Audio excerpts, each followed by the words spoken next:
Hi friends, നത്തിങ്ങിൻ്റെ nothing phone 1 എന്ന phone ഇന്ത്യയിൽ launch ചെയ്തിട്ടുണ്ട്. ആദ്യം അവർ നത്തിങ്ങിൻ്റെ ഇയർബഡ്സ് ഇറക്കി, അതിനുശേഷം ഇപ്പോൾ ഫോൺ വരുന്നു. നമുക്ക് നോക്കാം.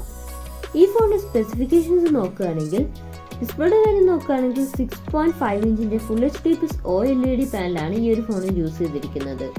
അതുപോലെ 120 ഹെർട്സിൻ്റെ റിഫ്രഷ് റേറ്റും ഈ ഒരു ഫോണിൽ കൊടുത്തിട്ടുണ്ട്. 240 ഹെർട്സിൻ്റെ ടച്ച് സാമ്പിളിങ്ങും ഈ ഫോണിൽ സപ്പോർട്ട് ചെയ്യുന്നുണ്ട്. അതുപോലെ 10-bit ഡിസ്പ്ലേ ആണ് ഈ ഒരു ഫോണിൽ വരുന്നത്. ഈ ഫോണിൽ പഞ്ച് ഹോൾ ഡിസ്പ്ലേ ആണ് കൊടുത്തിരിക്കുന്നത്. പഞ്ച് ഹോൾ വരുന്നത് ഫോണിന്റെ ടോപ്പ് ലെഫ്റ്റ് ഭാഗത്തായിട്ടാണ്. അതുപോലെ ഗോറില്ല ഗ്ലാസ് 5ന്റെ പ്രൊട്ടക്ഷനും ഈ ഒരു ഫോണിൽ കൊടുത്തിട്ടുണ്ട്. ഈ ഫോണിന്റെ പീക്ക് ബ്രൈറ്റ്നസ് വരുന്നത് 1200 നിറ്റ്സ് ആണ്.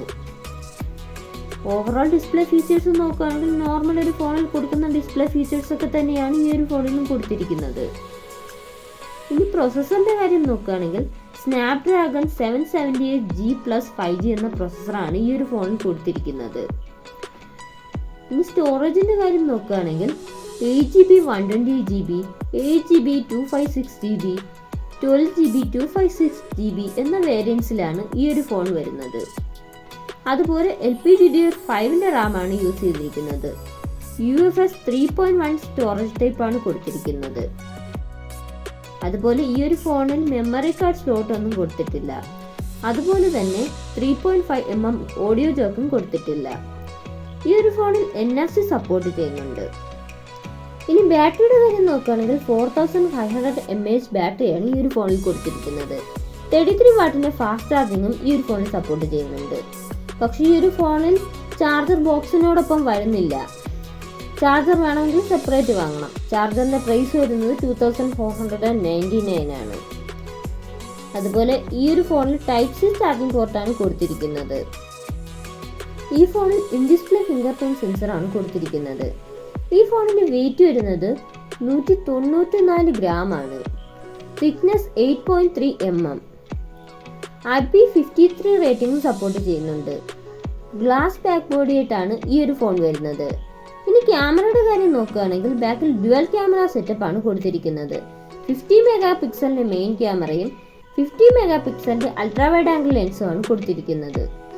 സെൽഫി ക്യാമറ വരുന്നത് 16 മെഗാ പിക്സൽ ആണ്. പിന്നെ ഈ ഒരു ഫോണിൽ അട്രാക്റ്റീവ് ആയിട്ടുള്ള ഒരു കാര്യം ഫോണിന്റെ പിന്നിൽ കൊടുത്തിരിക്കുന്ന LED ലൈറ്റ് ആണ്. ഫോൺ റിങ് ചെയ്യുന്നതിനനുസരിച്ച് ഈ ഒരു ലൈറ്റ് കത്തും. അതുപോലെ ചാർജിങ് ചെയ്യുന്നതിനനുസരിച്ചും ഈ ഒരു ഫോൺ ലൈറ്റ് കത്തുന്നതായിരിക്കും. അതുപോലെ ഫോട്ടോ എടുക്കുന്ന ടൈം LED ഫ്ലാഷ് ആയിട്ടും യൂസ് ചെയ്യാം. ആൻഡ്രോയിഡ് 12 ബേസ് ചെയ്തിട്ടുള്ള നത്തിങ് OS സോഫ്റ്റ്വെയർ ആയിട്ടാണ് ഈ ഒരു ഫോൺ വരുന്നത്. ഈ ഒരു ഫോണിൽ സ്റ്റോക്ക് ആൻഡ്രോയിഡ് എക്സ്പീരിയൻസ് ലഭിക്കും. അതുപോലെ 3 years ആൻഡ്രോയിഡ് അപ്ഡേറ്റ് ലഭിക്കും എന്നാണ് കമ്പനി പറഞ്ഞിരിക്കുന്നത്. അതുപോലെ 4 years സെക്യൂരിറ്റി അപ്ഡേറ്റും ലഭിക്കും എന്ന് പറയുന്നുണ്ട്. 50 വാട്ടിന്റെ വയർലെസ് ചാർജിങ്ങും സപ്പോർട്ട് ചെയ്യുന്നുണ്ട്. അതുപോലെ ഈ ഫോണിൽ 5 വാട്ടിന്റെ റിവേഴ്സ് വയർലെസ് ചാർജിങ്ങും സപ്പോർട്ട് ചെയ്യുന്നുണ്ട്. ഈ ഫോണിന്റെ പ്രൈസ് വരുന്നത് 8GB 128GB പ്രൈസ് വരുന്നത് 32,999 ആണ്. 8GB 128GB പ്രൈസ് വരുന്നത് 35,999 ആണ്. അതുപോലെ 12GB 256GB പ്രൈസ് വരുന്നത് 38,999. ജൂലൈ 21 ഫ്ലിപ്കാർട്ട് വഴി ഇതിന്റെ സെയിൽ സ്റ്റാർട്ട് ചെയ്യുന്നത്. ഈ ഫോൺ പ്രീ ഓർഡർ ചെയ്യുന്നുണ്ടെങ്കിൽ 1000 രൂപയുടെ ഓഫർ കിട്ടും. HDFC കാർഡ് ഉണ്ടെങ്കിൽ 2000 രൂപയാണ് ഓഫർ. ഓവറോൾ നോക്കുകയാണെങ്കിൽ ഈ ഒരു ഫോണിൽ സ്റ്റോക്ക് ആൻഡ്രോയിഡ് എക്സ്പീരിയൻസ് കിട്ടും. അതുപോലെ ക്ലിഫ് ഇന്റർഫേസ് കൊടുത്തിട്ടുണ്ട്. ഇത്രയൊക്കെ തന്നെയാണുള്ളത്. സാധാരണ ഈ ഒരു ഫോൺ ഓവർ പ്രൈസ് ആയിട്ടാണ് എനിക്ക് തോന്നിയത്. കാരണം ഈ ഒരു പ്രൈസ് റേഞ്ചിൽ ഇതിനേക്കാൾ ബെറ്റർ പെർഫോമൻസ് ഒക്കെ ആയിട്ടും ഫീച്ചേഴ്സ് ഒക്കെ ആയിട്ടുള്ള വേറെ ഫോൺസ് ഒക്കെ അവൈലബിൾ ആണ്. യൂസർ എക്സ്പീരിയൻസ് ഒക്കെ നോക്കിയിട്ട് ഫോൺ എടുക്കുക. ലൈറ്റിന്റെ കാര്യം ഒഴിച്ചാൽ ഒരു നോർമൽ ഫോൺ, അത്രേ ഉള്ളൂ. വേറെ നല്ല ഫീച്ചേഴ്സ് ഒന്നും ഈ ഒരു ഫോണിൽ ഉള്ളതായിട്ട് എനിക്ക് തോന്നിയില്ല. പിന്നെ ഇതൊരു പുതിയതായിട്ട് ഇറങ്ങുന്ന ഒരു ഫോണാണ്. താല്പര്യമുള്ളവർക്ക് ഈ ഒരു ഫോൺ എടുക്കാം. നിങ്ങളുടെ അഭിപ്രായം കമന്റ് ചെയ്യുക ഫ്രണ്ട്സ്. അതുപോലെ നമ്മുടെ ചാനലിൽ ഒരു ചെറിയ ഗീവ് അവേ നടക്കുന്നുണ്ട്. എല്ലാവരും ഗീവ് അവേയിൽ പങ്കെടുക്കുക.